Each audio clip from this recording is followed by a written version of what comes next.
Pigeon Press. This is an exercise for stretching out and strengthening the muscles that are located on the outside of the hip. Now, what I am showing here right now is the most advanced progression of this exercise. I'm also going to show in this video how to set up for this, but also how to do slightly easier versions so you can progress up to doing the full exercise. So to start out, I'm going to have one leg in front resting on the ground with my knee bent at 90 degrees. I'm going to take my back leg, swing it around as far as I comfortably can, try to get the leg lined up behind your hip, and I want that back knee to be straight.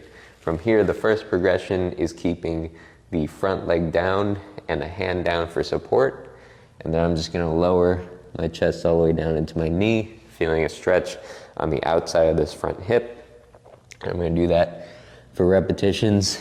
For any of these progressions, I want to do typically sets of 10 to 15 repetitions at a time. So I'm lowering down, touching the knee, and then coming back up. The next progression would be to do the same movement with the hip down, but with the hand now away. So I'm putting a little bit more weight into that hip. And then from there, once that feels comfortable, I can lift the hip off the ground, but then keep my hand down. So now I'm putting more weight into those muscles, but I'm still giving myself a little bit of support with the hand. And then the final progression is taking the hand away and just using the hip to support you on the way up and down.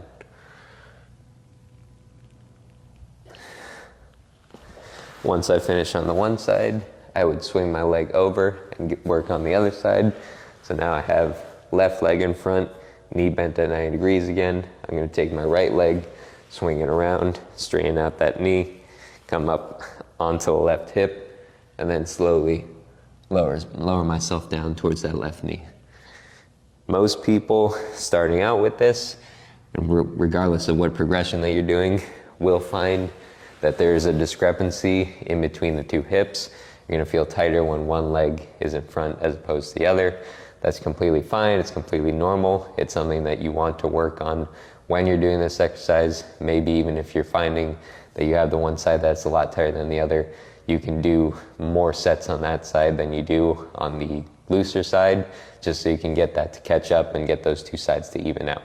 This is a great one for relieving that tightness on the outside of the hip and for relieving pain in the hip, in the knee, maybe in the lower back, and also great for anyone who's been dealing with sciatica or sciatica-like symptoms.